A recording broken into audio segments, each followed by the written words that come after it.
سرخط خبرها. خدای تعالی په نصرت او د تور په زور می‌ایستلی. نگرانی شدید روسیه، چین و ایران در مورد پایگاه هوایی بگرام. عضو مجلس نمایندگان ایران میگوید کشورهای یاد شده از ترس مورد حمله قرار گرفتن از سوی امریکا از خاک افغانستان مخالف حضور نیروهای ایالات متحده در بگرام هستند.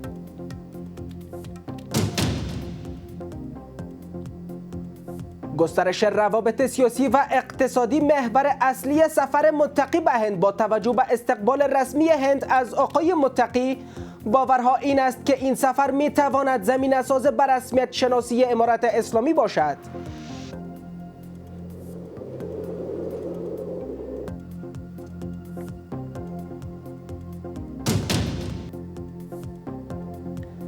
و نگرانی ها از تأثیر تغییرات اقلیمی در افغانستان. اداره ملی حفاظت از محیط زیست نشست علمی در مورد ارزیابی تغییرات اقلیمی در کشور برگزار کرد.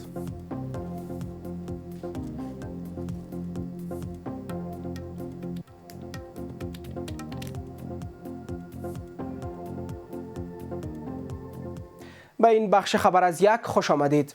روسیه و چین به دلیل از دست دادن منافع خود و احتمال مورد حمله قرار گرفتن از خاک افغانستان از سوی امریکا مخالف حضور نیروهای ایالات متحده در پایگاه هوایی بگرام هستند و تلاش برای حضور نظامی واشنگتن در بگرام با مقاومت شدید افغانها روبرو خواهد شد.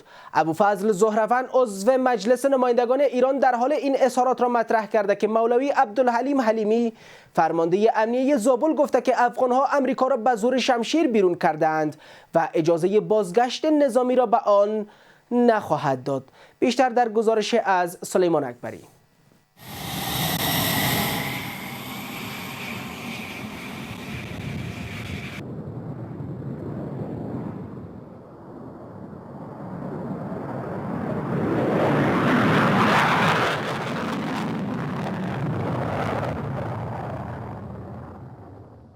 پایگاه هوایی بگرام که زمان مرکز فرماندهی امریکا در جنگ افغانستان در 20 سال گذشته به شمار می رفت، اکنون به موضوع پرتنش سیاسی غرب به ویژه امریکا و کشورهای قدرتمند شرق مبدل شده است.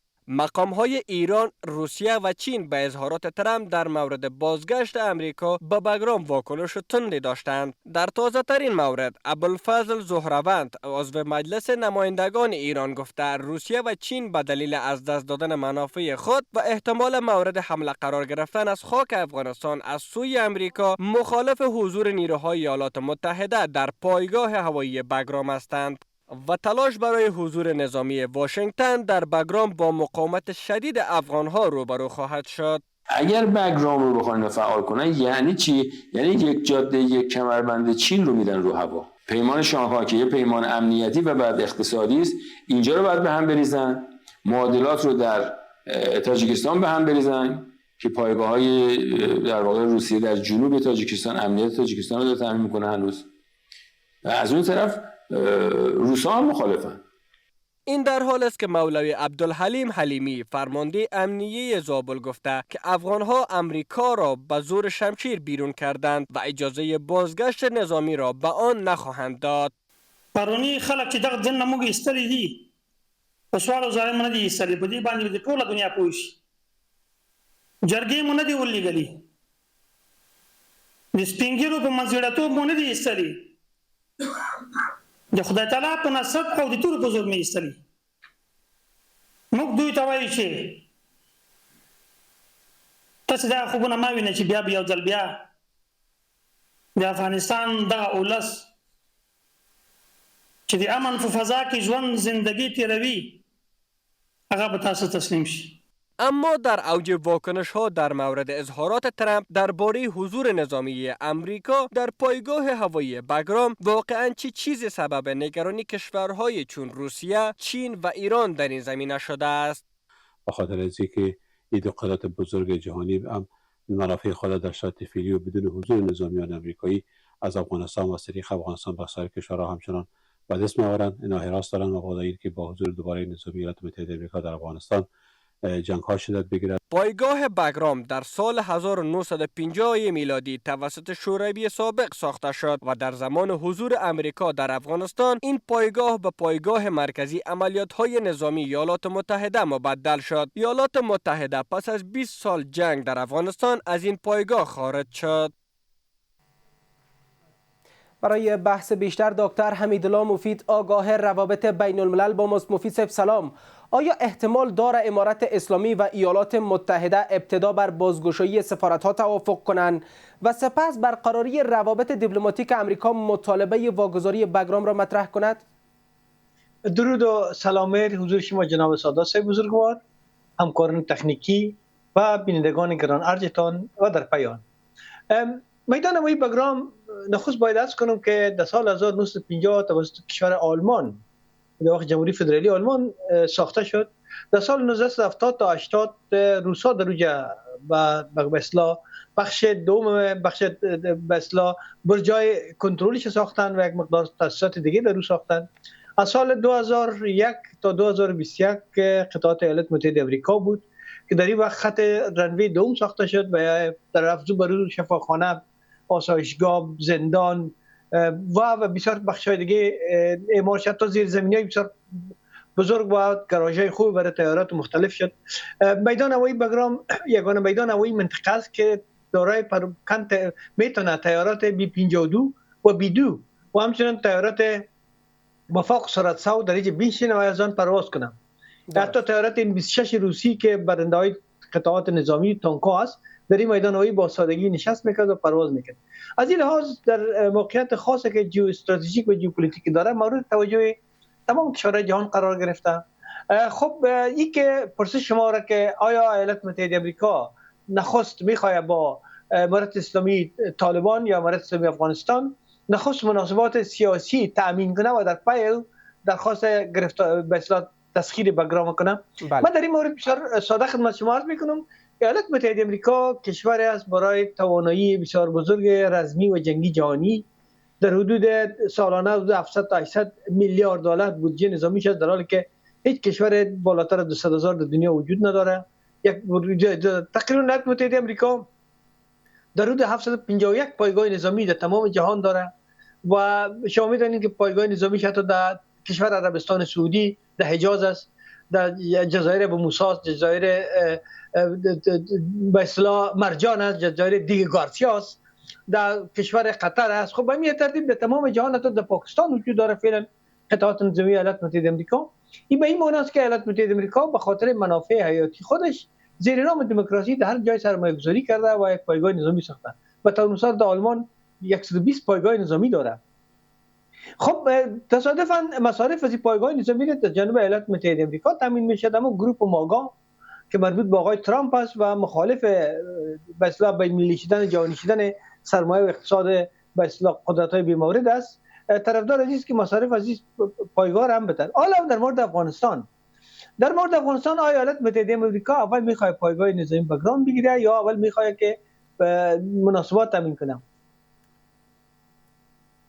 من شما عرض میکنم همین لحظه که ما شما صحبت میکنیم مذاکرات مخفی در قطر جریان داره بین نماینده ایالات متحده آمریکا معاون سفارت با نماینده امارت اسلامی طالبان که آقای شاهین هستند و همچنان مذاکرات از جانب خود آقای خلیلزاد به سطح بالاتر جریان داره، رفت آمد میکنه تا به طور قطعی ایالات متحده آمریکا را قناعت بتونه که با امارت اسلامی یک نوع سازش و معامله حداقل یک تعامل مناسباتی تامین کنند که تا حال متاسفانه زمینه‌اش فراهم نشده. حالا میایم سر از اینکه ایالات متحده آمریکا اول میخواد میدان دو مسئله میدان هوایی بگرام قائم بگیره نگیرم.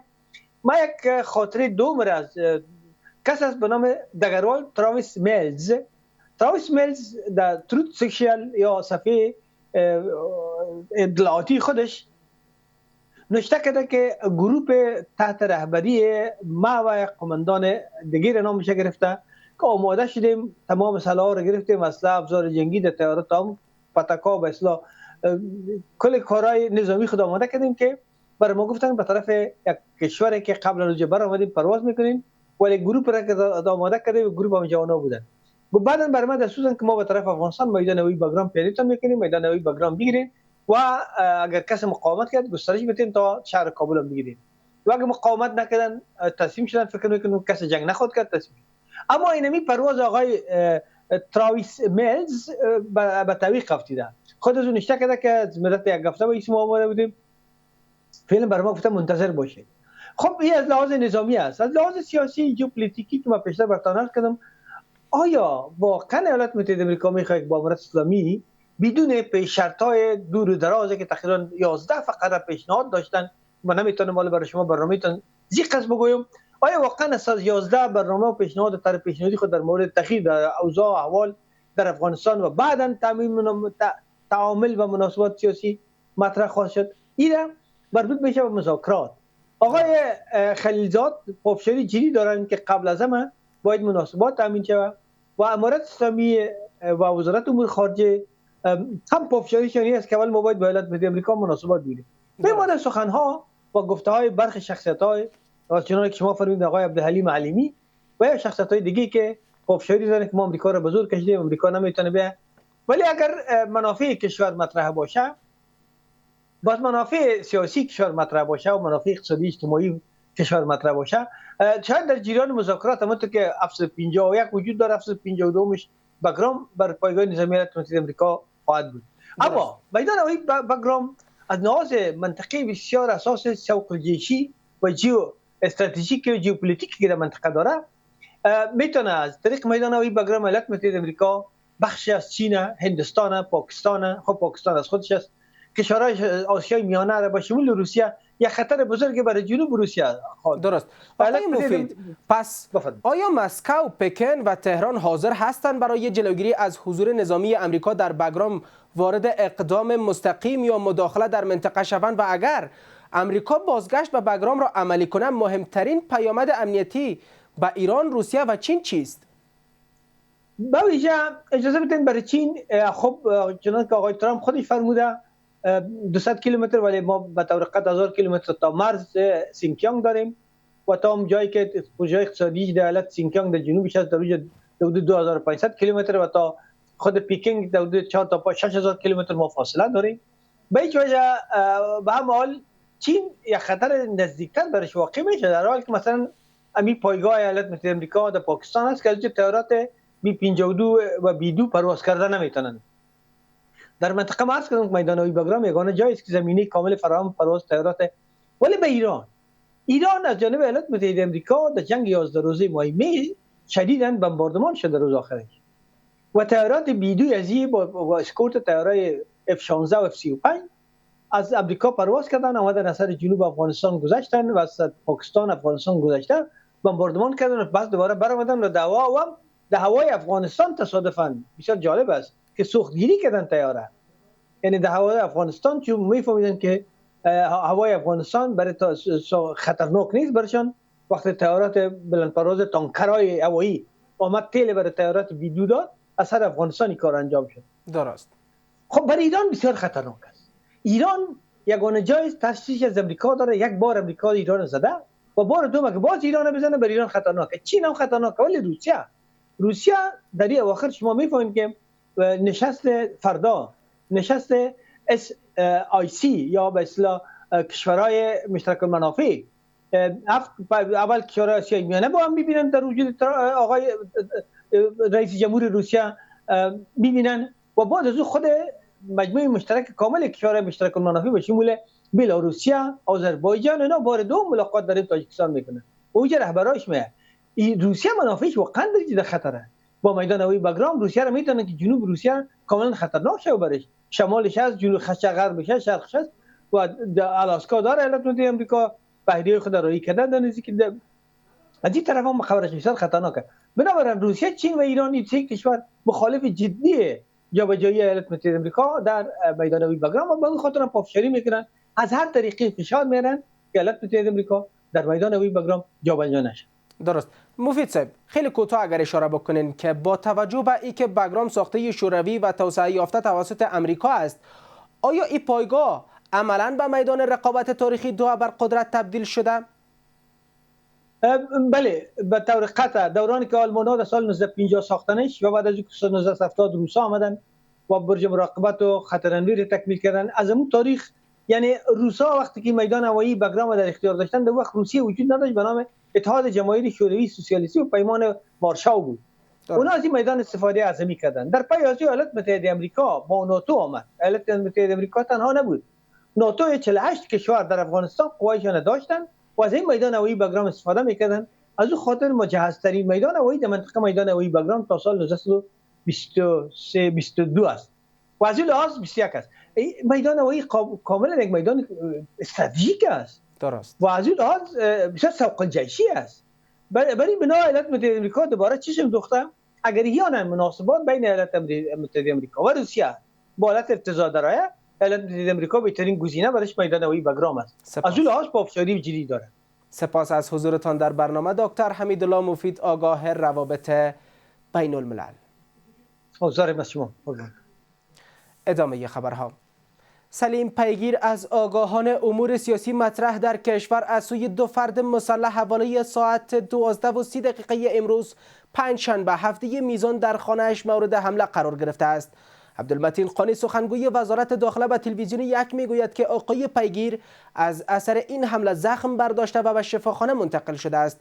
به گفته آقای قانی یکی از حمله کنندگان از سوی نیروهای امنیتی بازداشت شده و فرد دوم تحت تعقیب قرار دارد. سخنگوی وزارت داخله انگیزه این رویداد را موضوعات شخصی گفته است.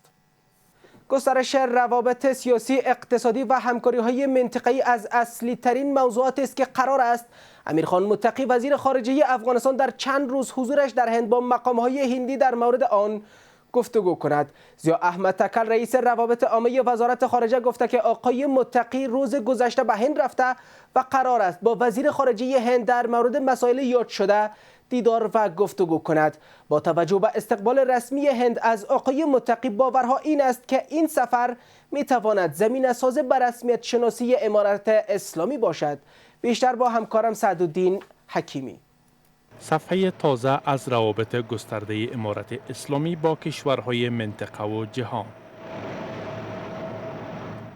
ضیا احمد تکل رئیس روابط عامه وزارت خارجه اعلام کرد که امیرخان متقی وزیر خارجه امارت اسلامی دیروز چهارشنبه به دعوت رسمی همتای هندیش عازم دهلی نو شده است. آقای متقی قرار است با جی شنکر وزیر خارجه هند و شماری از مقامهای آن کشور درباره مسائل سیاسی، اقتصادی، تجاری و گسترش همکاری‌های منطقه‌ای گفتگو کند. د هیواد د بهرنیو چارو وزیر مسکو کې تر رسمي ناستو او غونډو وروسته نن د هندوستان هیواد په رسمي بلنه نیوي ډهلي ته په سفر روان سو. ټاکل شوی دی چې د هیواد د بهرنیو چارو وزیر محترم مولوي امیرخان متقي صاحب د خپل هندي سیال او ګڼو نورو هندي چارواکو سره پر سیاسي، اقتصادي، تجارتي د سیمې او افغانستان ترمنځ د اړیکو پر پراختیا باندې مهم بحثونه ولري. پایان خبرهای 5:30 از یک. حالا شما دعوت میکنم که با برنامه‌های دیدنی یک باشید. بقیه وقت بر شما خوش و روز بخیر. خدا نگهدار.